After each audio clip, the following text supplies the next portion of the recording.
Kumapit kayo ng mahigpit dahil sa episodes 9 at 10 ng The Loyalty Game. Hindi lang pinto at gamit ang nabasag, pati mukha, kapal ng mukha at leeg ng ilang karakter dito. Talagang nagkalasug-lasug na. May sampalan, may stalker na hyperactive, may nakakayak na eksena at may pumatay pa. Game na, recap natin to. Nagsimula nga ang episode 9 sa isang sweet na flashback ng wedding vows ni Anna at Ben. Nangakong mamahalin ng isa't isa forever. Samantala, back to reality. Ipinaghanda ni Ben ang breakfast si Anna, kaso wrong timing. Galit na galit si Anna, deadma sa breakfast at diretso akyat sa kwarto. Meanwhile, itong si Beth naman sinisisi pa si Anna kung bakit daw siya nahulog kay Ben. Sabi pa ng kaibigan niyang si Dayan, napakagaga daw ni Beth na mahulog sa may asawa at tumigil na dahil walang mapupuntahan ang kanyang pantasya. Pero walang paki si Beth, mahal niya raw si Ben. Samantala, pilit pa rin tinatanong ni Ben si Anna kung ano nga ba ang problema. Kunwari walang alam si Ben.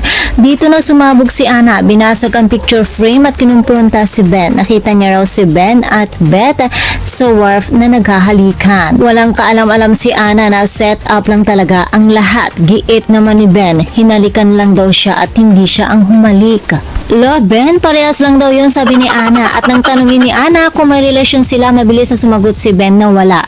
Ipinaglaban pa ni Ben na you are more than enough. You are the love of my life. Kaso, nag-hysterical si Anna at nagkulong sa CR. At nang marinig ni Ben na may nabasag sa loob na taranta ito at hinanap ang susi, pagkabukas ng pinto, tila magpapakamatay na si Anna.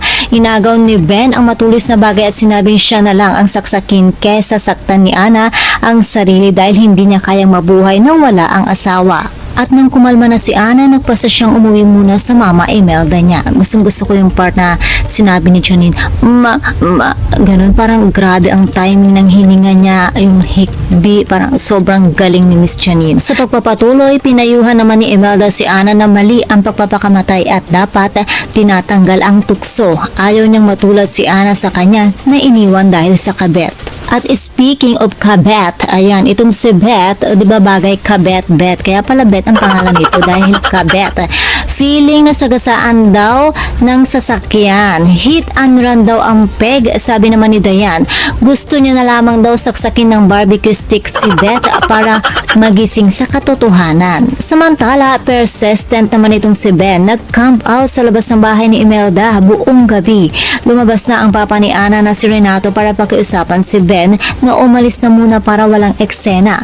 Pinaliwanag ni Ben na wala siyang kabit at hindi niya kabit si Beth. Sabi naman ni Renato wag na wag siyang gagawa ng eksena at nangako naman si Ben na maghihintay lang hanggang sa inabot na siya ng umaga doon. At biglang sumulpot na naman si Beth. Parang hobby na talaga ni Beth ang sumulpot sa mga eksenang hindi siya invited. At talaga ba Beth ha, mismo sa bahay pa ng biyanan ng asawa ni Ben? Siyempre nagulat si Ben at pinapalayo si Beth. Sakto naman bumaba si Anna na makita niyang naroon si Beth na kumakapit kay Ben. Sumabog na ang galit ng legal wife. At nagsimula na nga ang matinding komprontasyon. Bumanat si Anna na hindi na napigilan ni Beth ang kakatihan nito sa asawa niya. Hirit naman ni Beth na sinasabing mahal din siya ni Ben dahil sa mga titig, hawak at paghatid sa kanya. Giit naman ni Ben, that means nothing. You are nothing to me. Ouch! Aray Beth, bakit dampot naman yung napulbos mong dignidad sa kalsada? Ayon pa kay Ben, baliw na daw si Beth. Ang sabi naman ni Beth, si Anna daw ang baliw dahil sinasaktan ang sarili niya. Tinignan naman ni Anna si Beth mula ulo hanggang paa at bumanat. Do you think you are better than me? Look at yourself. You're not special. You're bland. You're cheap. O diba, feeling Anna magical naman ang Kets. Pero pala ba naman itong si Beth? Dito na niya pinasabog ang pinakamalaking bomba. Cheap?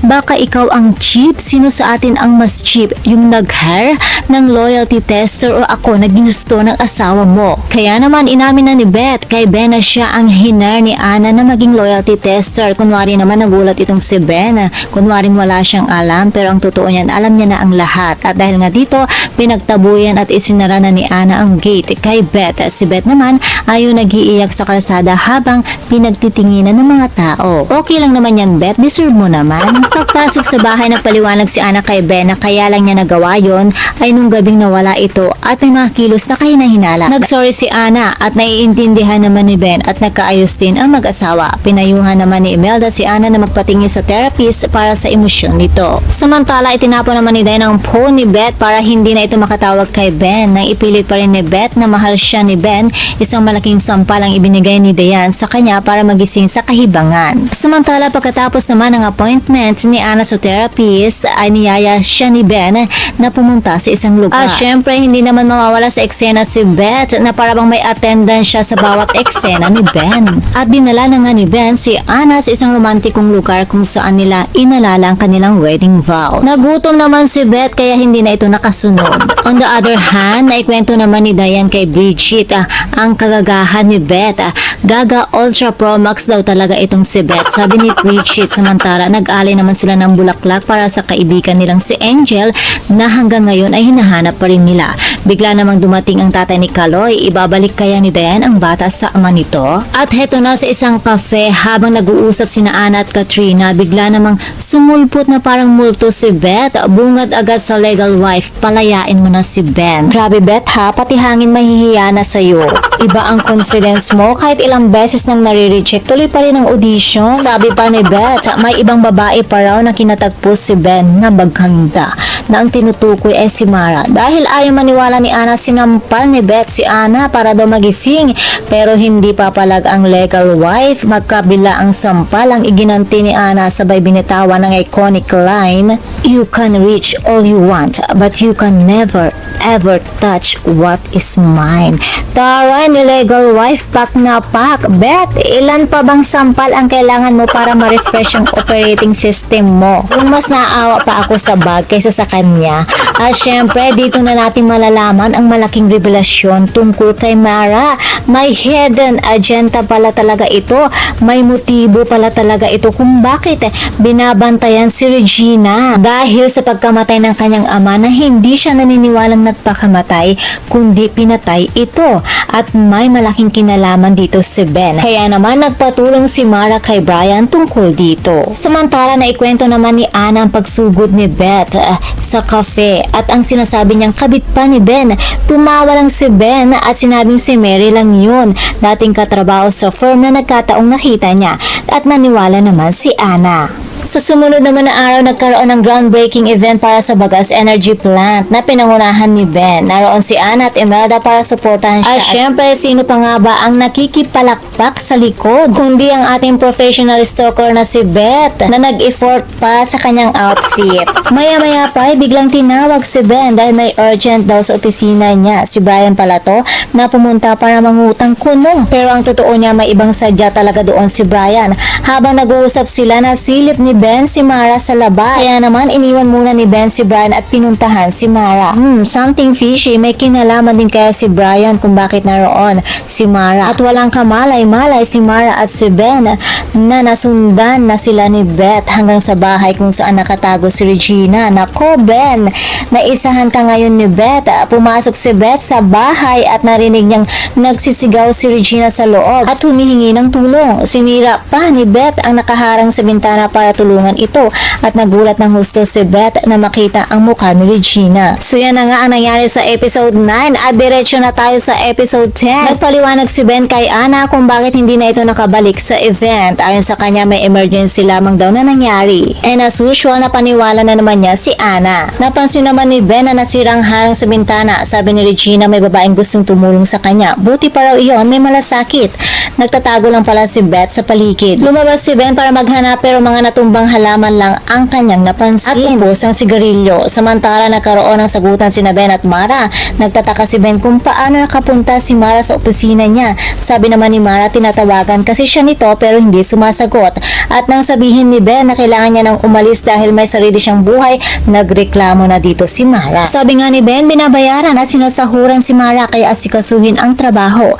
Nangihinala na rin si Ben na may mga tinatagong sikreto si Mara, tulad na lamang na maliliit na bagay gaya ng paninigarilyo. Kung ang maliliit na bagay ay hindi sinasabi ni Mara kay Ben, what more pa kaya na may mas malaki siyang tinatago. Bumanat pa si Mara, natatakot ka ba sa sarili mong anino, Ben? Nagbanta pa si Mara na napapagod na rin siya at tinanong kung kailan ba ilalabas ang kapatid nito. Sagot ni Ben, may tamang panahon. At na makabalik na si Ben kay Ana, si Brian ang idinahilan niyang kasama niya. Samantala, hindi mapakali si Ana sa mga nababasa niyang chismis online tungkol sa eksena nila ni Beth sa cafe. Nagtatampo naman si Ana dahil walang ginagawa si Ben para patigilin ang mga chismosa. Kinabukasan ay pumunta sina Ben at Ana sa bahay ni Imelda. Ipinaalam naman ni Imelda ang good news na napili si Ben bilang anak ng Visayas awardee. Dito rin nagkaroon ng nakakadurog na moment ang mag-ama. Binati ni Renato si Ana at sinabi nitong hindi magawa ni Ben iyon kung walang suporta ni Ana. Dahil dito, lumambot ang puso ni Ana sa kanyang papa. Tinawag niya itong papa at pinayagang yakapin siya kahit sandali lamang. At yun na pala ang huling sandaling mayakap niya ang kanyang ama. Samantala, habang naghahanda sila sa interview ni Ben, ibinalita naman ni Ana na magkakaroon siya ng fundraiser exhibit para sa kanyang mga design. Sa interview naman ni Ben, na itanong kung may third party ba sa kanila ni Ana. Mabilis na itinanggi ito ni Ben at sinabing maayos silang mag-asawa at walang ibang babae, kundi ang asawa lamang niya. Pagkatapos ng interview, sumugod naman si Brian sa bahay ni Ben. Napansin ni Brian na ginagawa siyang alibay ni Ben kay Ana.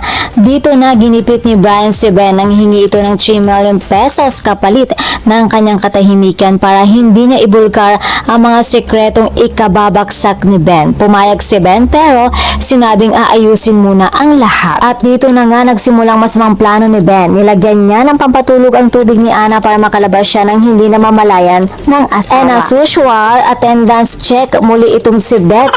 Pero habang sinusundan niya si Ben, biglang may dumakip kay Beth at isinakay sa sasakyan. Ang humuli sa kanya si Imelda. Binalaan at tinakot ni Imelda si Beth na tigilan na ang mag-asawa dahil kahit ano ay pwede niyang gawin sa kanya para protektahan si Ana. Samantala, nakipagkita nga si Ben kay Brian para sa 3 million. Sinabi ni Ben na nasa yate ang pera niya.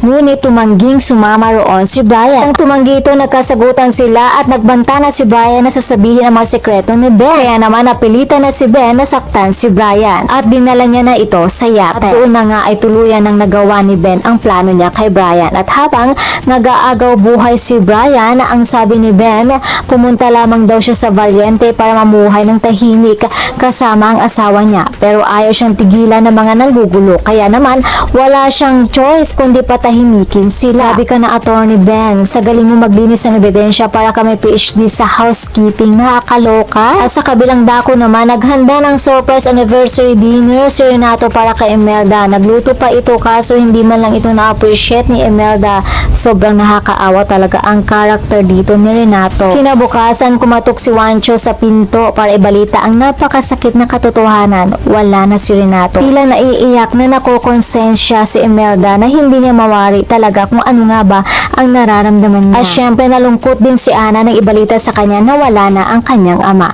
At nang pumunta sina Ana at Ben sa burol, pati ba naman doon ay naroon pa rin ang mga chismosa. Pinag-uusapan si Juancho na anak sa labas at pati na rin si Ana ay chinichismis na rin. Dito na to the rescue si Ben. Kinausap nga ni Ben ang mga chismosa at ayon kay Ben, naniniwala ba kayo sa multo? Baka dalawin kayo ng espiritu ng ama ni Ana dahil sa masasamang sinasabi nyo. Ipinagtanggol niya si Ana at sinabing wala siyang ibang babae kundi si Ana lang.